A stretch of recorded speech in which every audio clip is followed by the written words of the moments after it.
ख्वाबों को सच कर दिखाने की जुस्तजू परवान चढ़ रही थी। विक्टर को अपने ऊपर बहुत भरोसा था कि एक दिन वो हालात का रुख मोड़ने में कामयाब हो जाएगा। नाश्ते के बाद उसकी माँ ने उससे कहा, झोंपड़ी को अस्सिरे नौ मुरम्मत की ज़रूरत है। खैमे का कपड़ा जगह जगह से फट चुका है और काफ़ी पुराना भी हो गया है। नीस किसी कदर तौसी की भी ज़रूरत है क्योंकि ख़ानदान पहले से बड़ा हो गया है। पेटूनिया ने तफसीलात बताते हुए कहा, विक्टर, अम्मी जान, हम ज़रूर एक दिन बड़ा और आलीशान मकान तामीर करेंगे। पेटूनिया, लेकिन फिल वक्त हमें खैमा बनाने के लिए नए टेंट की ज़रूरत है। मैं तुम्हें पहले ही तफसील से बता चुकी हूँ। मेरे पास 3 सोने के सिक्के हैं, जबकि टेंट का कपड़ा खरीदने के लिए 18 सोने के सिक्के दरकार हैं। विक्टर, अम्मी जान, मेरे पास कुछ सिक्के जमा हैं, आप फिक्रमंद ना हो। उसने अपनी माँ को 20 सोने के सिक्के दिए तो पेटूनिया की आंखें हैरत और खुशी से फैल गईं और उनमें सितारों की सी चमक दर आई। ओ डियर, तुमने ये कब जमा किए? अम्मी जान, ये कई माह की मुसलसल मेहनत का हासिल है। आप इनसे टेंट खरीद सकती हैं। ये रकम मैंने कपड़े का कारोबार करने के लिए जमा की थी, लेकिन जो किस्मत को मंजूर हो, उसने सर्द आह लेते हुए कहा। पेटूनिया, आह, मेरा बहादुर बेटा फिर से मेहनत करेगा और रकम जमा कर लेगा, और अब की बार मैं भी तुम्हारी मदद करूंगी। विक्टर, अम्मी जान, हम फिर से मेहनत करेंगे और रकम जमा करेंगे। एक दिन आएगा जब हम अपने ख्वाबों को सच होता देखेंगे। अभी आप परेशान ना हो, बल्कि स्टीफन और बेला को साथ ले जाएं और नए खैमे का सामान ले आएं। और मैं अब जंगल लकड़ियां काटने जा रहा हूँ, और वैसे भी जंगल में मुझे अजीब सा सुकून और इत्मीनान महसूस होता है। इंसानों के शोर-ओ-गुल से परे एक बड़े से दरख्त के नीचे बैठकर किताब पढ़ना और फिर वहीं किताब पढ़ते पढ़ते सो जाना, ये सब मेरी रूह को ताजगी और सुकून देता है। इस सारी गुफ्तगू में बेला और उसका भाई मौजूद नहीं थे, क्योंकि वो नाश्ते के फौरन बाद ही धोबी घाट पर कपड़े धोने चले गए थे। विक्टर ने अपना कुल्हाड़ा और अपनी नई किताब उठाई और जंगल की तरफ चल दिया।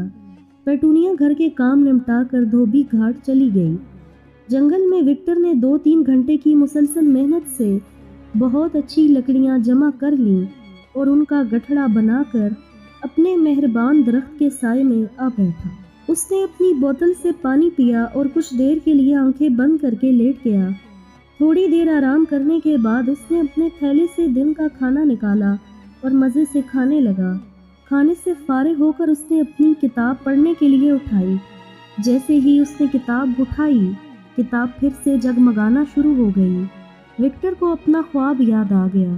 विक्टर ने डरते डरते किताब खोली तो किताब के वर्क खुद ब खुद खुलना शुरू हो गए। किताब के ऐन वस्त में एक नक्शा नुमा कुछ नमूदार हुआ। वो हैरत और खौफ के मिले जुले जज्बात में टुकड़ टुकड़ देख रहा था। वो नक्शा किसी खजाने का मालूम होता था, लेकिन अचंभे की बात ये थी कि वो नक्शा अधूरा था, यानी उसका आधा हिस्सा था। फिर यकायक किताब बंद हुई और दोबारा अपनी असली हालत में आ गई। विक्टर ने अपना सामान और लकड़ियां उठाई और भाग खड़ा हुआ। वो तेज तेज चलने लगा। वो जल्द अज जल्द घर पहुंचना चाहता था। जब वो घर पहुंचा तो शाम हो रही थी। उसके चेहरे पर खौफ और घबराहट वाज़िह थी। जंगल उसकी झोंपड़ी से 1 घंटे की पैदल मुसाफिर पर था, लेकिन आज उसे 1 घंटा 10 घंटों के बराबर महसूस हुआ। घर में कोई नहीं था। उसने लकड़ियों का गठड़ा झोंपड़ी के बाहर रखा और खुद जल्दी से खैमे के अंदर चला गया और इस किताब को संदूक में रख दिया। वो समझ नहीं पा रहा था कि आखिर इस किताब का माजरा क्या है। वो बेसुध सा अपने बिस्तर पर लेट गया। उसकी आंख लग गई।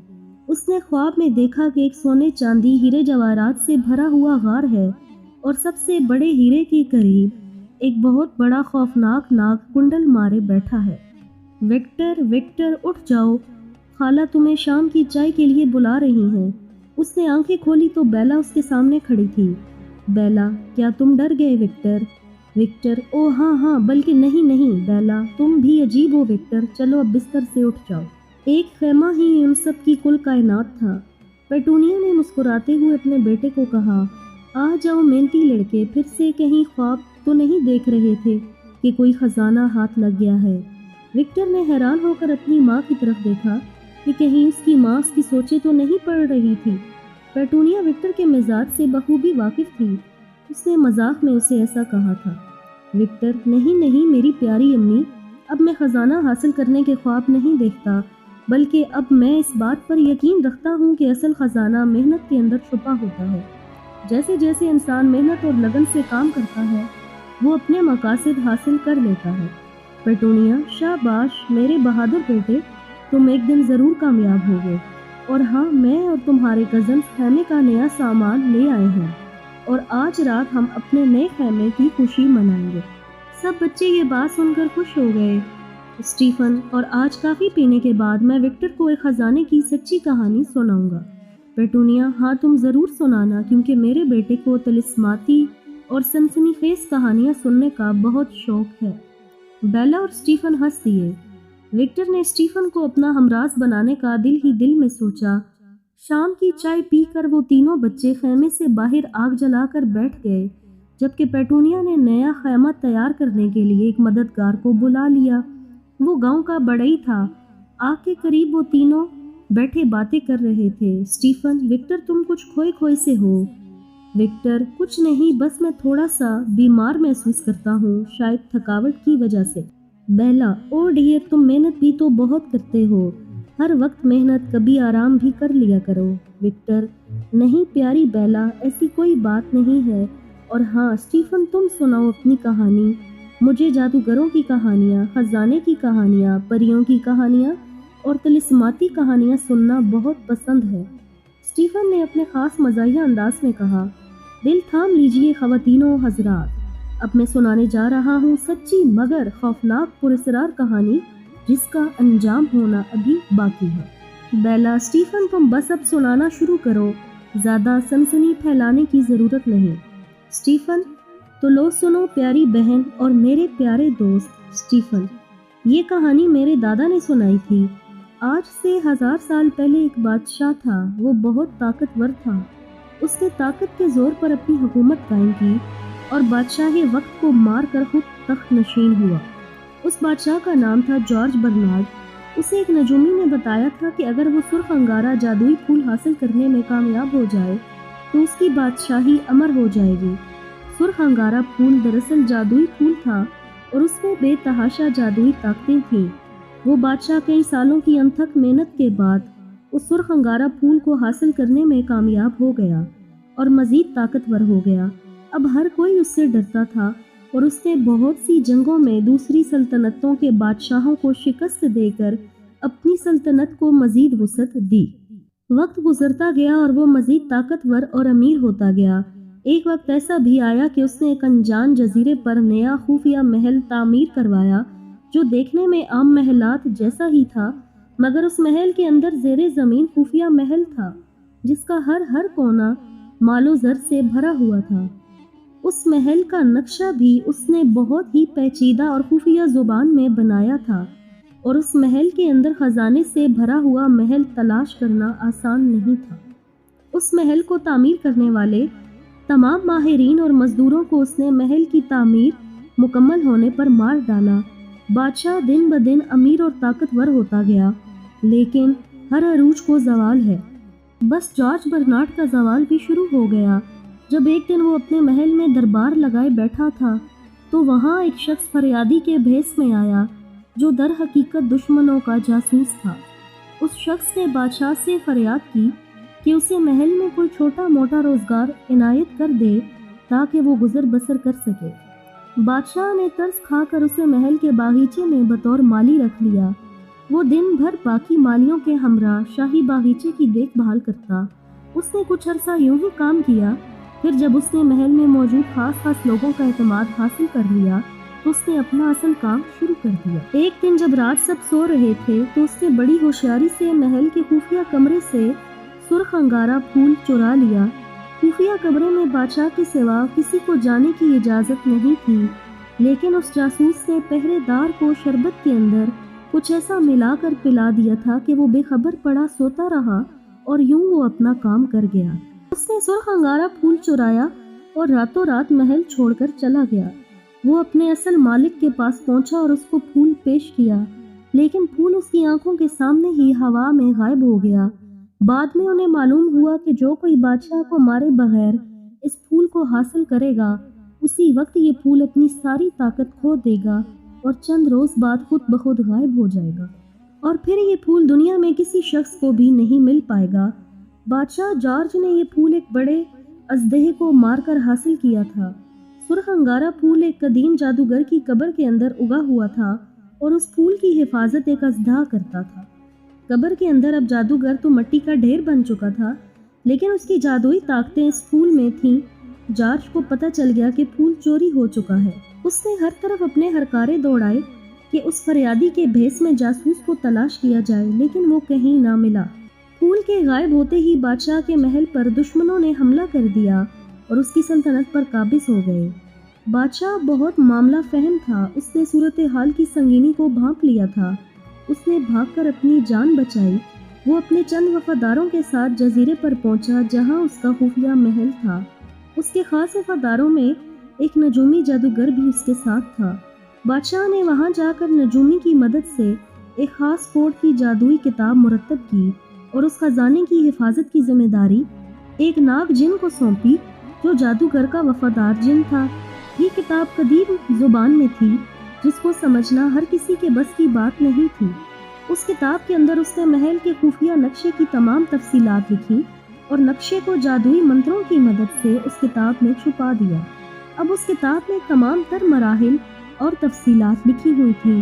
بادشاہ جزیرے پر خطرناک وبائی مرض میں مبتلا ہوا اور اس دنیا سے چلا گیا۔ اس کے وفادار ساتھی اور نجومی بھی جلد ہی وبائی مرض کا شکار ہو گئے۔ جارج کا خاندان بازار غلامہ میں بک گیا اور کچھ قتل کر دیے گئے۔ پے در پے صدموں سے شاہی خاندان کا شیرازہ بکھر گیا۔ بادشاہ کی وفات کے تقریباً 500 سال بعد ایک سمندری قزاقوں کا گروہ گھومتا پھرتا ادھر اس جزیرے پر آن پہنچا جہاں وہ خفیہ محل تھا۔ محل گردش حالات کی وجہ سے کھنڈر بن چکا تھا، اس کے بہت سے حصے مکمل معدوم ہو چکے تھے۔ رات بسر کرنے کے لیے قزاقوں کے سربراہ نے اس کھنڈر میں رکنے کا فیصلہ کیا۔ ٹوٹل 7 لوگ تھے جن میں سے ایک حبشی ملازم بھی ان کے ساتھ تھا۔ خوش قسمتی سے یہ وہی رات تھی جس میں 500 سال گزرنے کے بعد اس جادوئی کتاب نے اپنا مالک چننے کے لیے آشکار ہونا تھا۔ جب سب قزاق موج مستی میں مگن تھے، عین اسی وقت کھنڈر سنہری تیز روشنی میں نہا گیا۔ کتاب خود بخود کھل گئی اور نقشہ ظاہر ہوا۔ کتاب حبشی ملازم کے ہاتھ لگی تھی جب وہ کھنڈر سے پتھر اٹھا اٹھا کر جمع کر رہا تھا۔ وہ ان پتھروں کو اپنے شوق کے لیے جمع کر رہا تھا، در حقیقت وہ پتھروں کے علم کا ماہر تھا۔ بدقسمتی سے قزاقوں کے ہتھے چڑھ گیا اور ان کا غلام بن گیا۔ جب کتاب اس کے ہاتھ لگی تو کتاب عام سی پھٹی پرانی کتاب تھی، مگر جب رات میں وہ مخصوص لمحہ ظاہر ہوا جب چاند ستاروں کی گردش 500 سال بعد بدلی تو کتاب کا راز آشکار ہو گیا۔ حبشی غلام نے کتاب کو جب دیکھا تو اسے نقشہ نظر آیا اور اس نقشے کی سطح سے ابھرنے والی سنہری چمکدار شعاؤں نے پورے جزیرے کو اپنی گرفت میں لے لیا۔ عین اس لمحے جب وہ بے وقوف ملازم نقشے کو کتاب سے پھاڑنے کی کوشش کر رہا تھا تو ڈاکوؤں کے سربراہ نے اس کے ہاتھ سے کتاب زور سے چھینی تو نقشے کے 2 ٹکڑے ہو گئے، جسے ایک تیز دھماکہ ہوا اور کھنڈر کے پتھر ان پر ٹوٹ پڑے اور وہ سب ہلاک ہو گئے۔ صرف ایک شخص بچا تھا جو جہاز کا کیپٹن تھا۔ نقشہ اس کے ہاتھ لگا جبکہ کتاب دوبارہ پتھروں کے ڈھیر میں دفن ہو گئی۔ کیپٹن اس لیے بچ نکلا کیونکہ وہ ساحل پر ہی جہاز کے اندر قیام پذیر تھا۔ اس شخص نے اپنے تجسس کے لیے نقشہ سنبھال لیا۔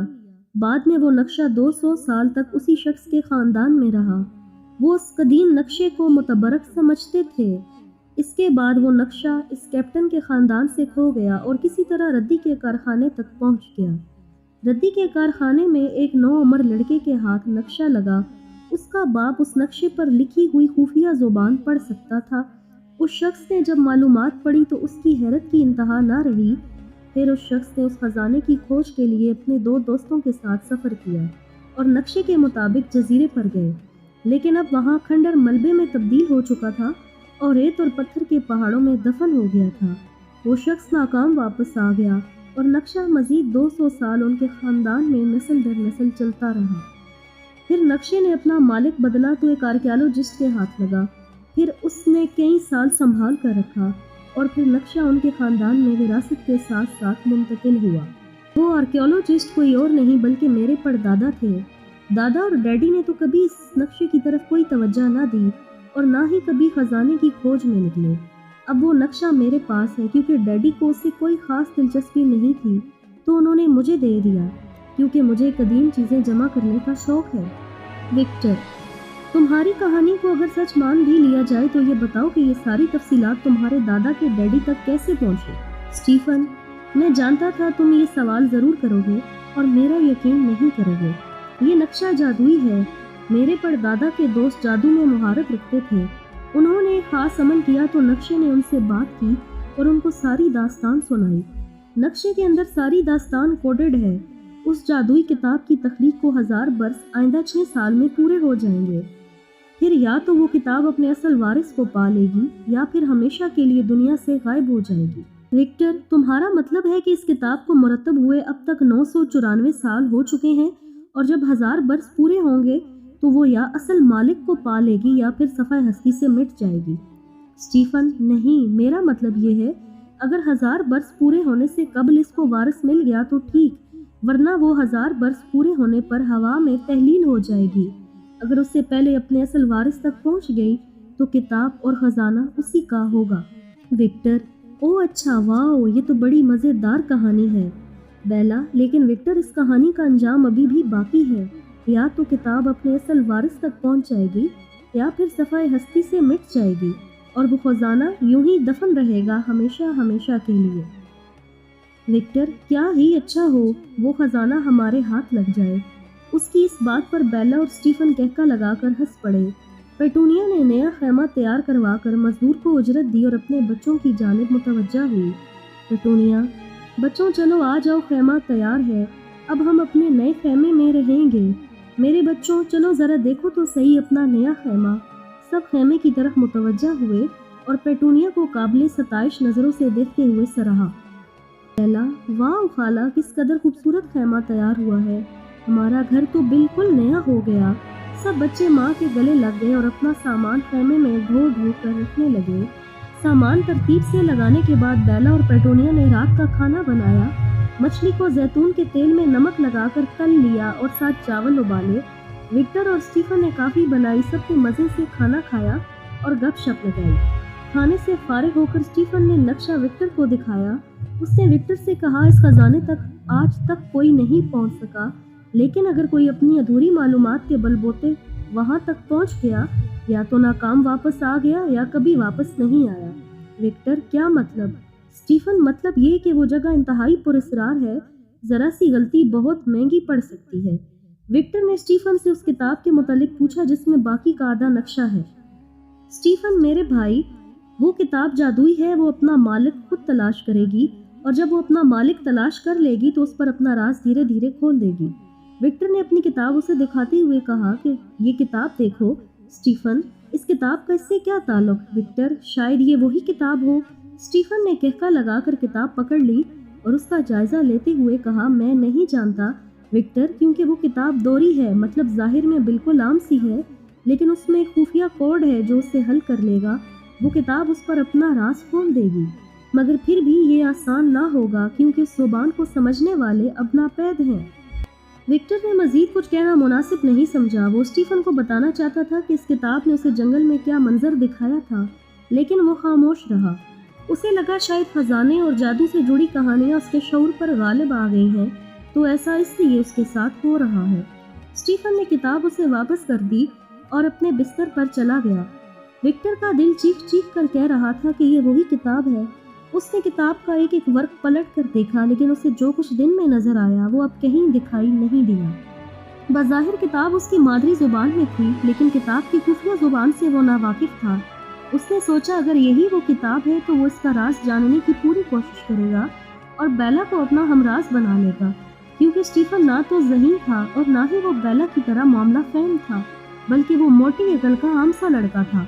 इन्हीं सोचों के साथ वो उस नक्शे के आधे से टुकड़े को घूरे जा रहा था।